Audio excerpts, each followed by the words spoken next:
10 अगस्त 1982 को लिखी इस चिट्ठी की हैंडराइटिंग शायद आप न पढ़ पाएं, लेकिन हम सुना देते हैं। चिरंजीव अमिताभ की दशा में पर्याप्त सुधार, पर अभी उन्हें इंटेंसिव केयर यूनिट में ही रखा जा रहा है और शायद 15 दिन और रखना पड़ेगा। सामान्य होने में शायद महीनों लगें। चिंता, शुभकामना, प्रार्थना के लिए आभारी, बच्चन। आंसू और उम्मीद से सनी यह चिट्ठी हरिवंश राय बच्चन की है, जो उन्होंने बीबीसी के एक संवाददाता को अपने बेटे की सेहत के बारे में लिखी थी, जो पिछले 15 दिन से अस्पताल में जिंदगी और मौत के बीच जूझ रहा था। तब मोबाइल या इंटरनेट तो था नहीं और ना ही टेलीफोन हर जगह हर किसी के लिए सुलभ था।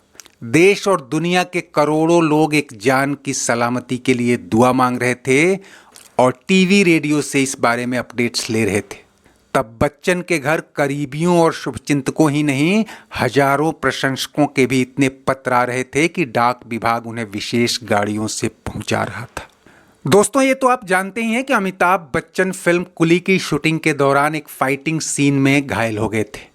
लेकिन आज हम इसी हादसे से जुड़े कुछ अनसीन, अनसुने और अनकहे तथ्यों से आपको रूबरू कराएंगे और बताएंगे कि कैसे अपनी फिल्मों के हर सीन, हर शॉट को परफेक्ट बनाने का जुनून अमिताभ को मौत के मुंह में ले गया। फिल्म कुली शुरू होने के करीब 1 घंटे 23 मिनट और 6 सेकंड बाद एक शॉट आता है जिसमें खलनायक बॉब यानी पुनीत इस्सर फाइट के दौरान हीरो इकबाल यानी अमिताभ बच्चन को जबरदस्त घूंसा मारता है। तारीख 26 जुलाई 1982, दोपहर बाद 3 से 4 के बीच का समय। बेंगलुरु यूनिवर्सिटी के कैंपस में कुली फिल्म की शूटिंग हो रही थी। ये एक्शन शॉट कंपोज किया था स्टंट कोऑर्डिनेटर पप्पू वर्मा ने। ये एक प्रोफाइल शॉट था। इसे इस तरह समझिए कि आमतौर पर जब फिल्मों में फाइटिंग होती है तो हीरो या विलेन की पीठ कैमरे के सामने होती है और मारने वाला सामने दिखता है। ऐसे में घूंसा या थप्पड़ दूसरे के बदन को टच नहीं करता, बल्कि कुछ इंच की दूरी से निकल जाता है और साउंड इफेक्ट से ऐसा लगता है कि घूंसा सचमुच पड़ा है। लेकिन प्रोफाइल शॉट में दोनों कैरेक्टर कैमरे के सामने साइड पोज में खड़े होते हैं। यह ज्यादा रियल टच देने के लिए होता है। पुनीत इस्सर मार्शल आर्ट में माहिर थे।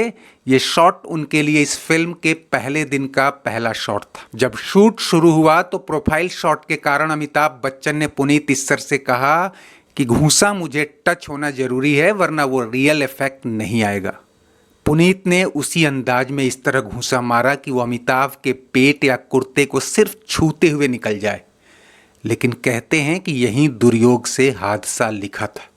अमिताभ के पीछे एक बोर्ड था जिसके चलते वह पीछे हटने का संतुलन कायम नहीं रख सके और 1 आध इंच आगे बढ़ गए।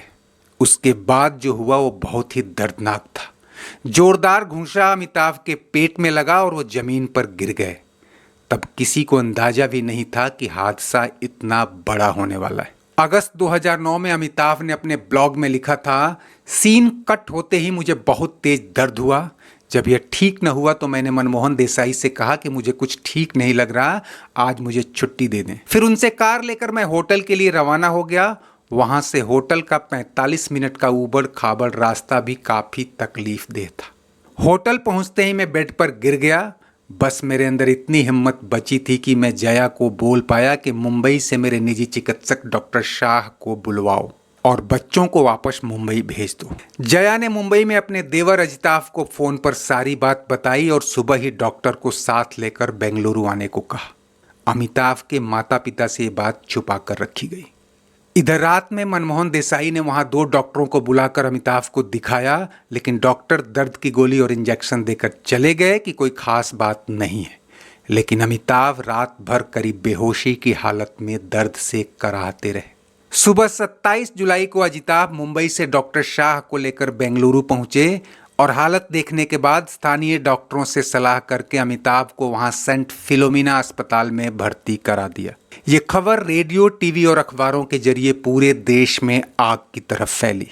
तब तक अमिताभ सुपरस्टार ही नहीं, भारतीय सिनेमा के क्षितिज पर चमकने वाला एक ध्रुव तारा बन चुके थे।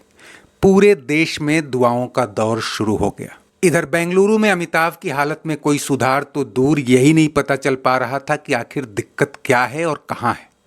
संयोग से उसी अस्पताल में विश्वविख्यात यूरोलॉजिस्ट डॉक्टर हटंगड़ी शशिधर भट्ट आए हुए थे। अमिताभ ने लिखा है कि डॉक्टर भट्ट मेरे रूम के दरवाजे पर खड़े होकर जोर से बोले, इनको इसी वक्त ऑपरेटिंग टेबल पर लेकर आओ, नहीं तो शाम की फ्लाइट से आप इनकी डेड बॉडी लेकर जाओगे। सर्जरी के बाद पहली बार ये बात सामने आई कि अमिताभ की आंत फट गई है और जहर पूरे पेट में फैल गया है। फिर डॉक्टरों ने अमिताभ को जल्द से जल्द मुंबई के ब्रीच कैंडी अस्पताल में शिफ्ट करने का फैसला किया। तब तक अमिताभ को लेकर चिंता की लहर बॉलीवुड से सत्ता के गलियारे तक पहुंच चुकी थी। इंडियन एयरलाइंस के एक विमान में 3 सीटें हटाकर आईसीयू जैसा इंतजाम किया गया। विमान ने 31 जुलाई की रात 1 बजे बेंगलुरु से उड़ान भरी और करीब 3 बजे मुंबई पहुंचा। विमान में जया, अजिताभ, हबीब, मनमोहन देसाई, यश जौहर और जावेद अख्तर के साथ डॉक्टर शाह और कमांडिंग नर्स अमारिया भी अपनी टीम के साथ थे। कहते हैं कि अमिताभ की मां को तो ये बात हादसे के अगले दिन ही पता चल गई थी, लेकिन पिता हरिवंश राय बच्चन को सदमे के डर से अभी भी नहीं बताया गया। लेकिन अगले दिन जब उन्होंने अखबार खोला तो मानो गश खाकर गिर पड़ेंगे। बॉलीवुड में स्टूडियोज से लेकर सड़कों तक पर मातम पसरा था। इंडिया टुडे ने अपने 31 अगस्त 1982 के अंक में लिखा था, पूरा मुंबई ऐसे पोस्टर और बैनर से भर गया था जिसमें अमिताभ को शुभकामनाएं दी जा रही थी। अखबार ऐसे विज्ञापनों से अटे पड़े थे जिनमें उन्हें जल्द स्वस्थ होने की शुभकामनाएं दी गई थी।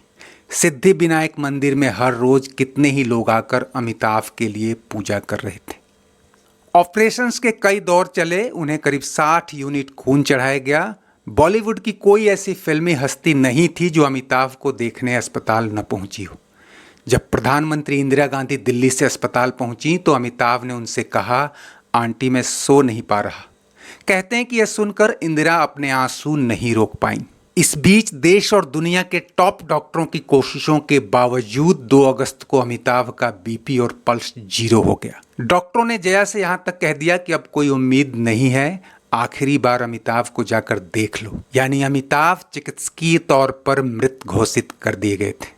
लेकिन तभी डॉक्टर उलवाडिया ने एक आखिरी उम्मीद के तौर पर एक दवाई के ओवरडोज के रूप में अमिताभ को कुछ इंजेक्शंस दिए। फिर जया ने देखा कि उनके अंगूठे में कुछ हरकत हुई और डॉक्टरों की पूरी टीम जोश में आ गई। फिर अमिताभ होश में आए और धीरे धीरे ठीक होकर अस्पताल से बाहर भी। जिस दिन वो डिस्चार्ज हुए अस्पताल के बाहर तिल रखने भर की जगह नहीं थी। उन्होंने कुछ दिन बाद ये फिल्म भी पूरी की जो 2 दिसंबर 1983 को रिलीज हुई और ब्लॉकबस्टर रही। इस फिल्म पर भी कभी अलग से वीडियो करेंगे दोस्तों, फिलहाल इतना ही। अगर आपको ये वीडियो पसंद आया हो तो चलते चलते इसे लाइक, शेयर और सब्सक्राइब कर लीजिए और कमेंट बॉक्स में अपनी राय जरूर दीजिए। शुक्रिया, नमस्ते, आभार।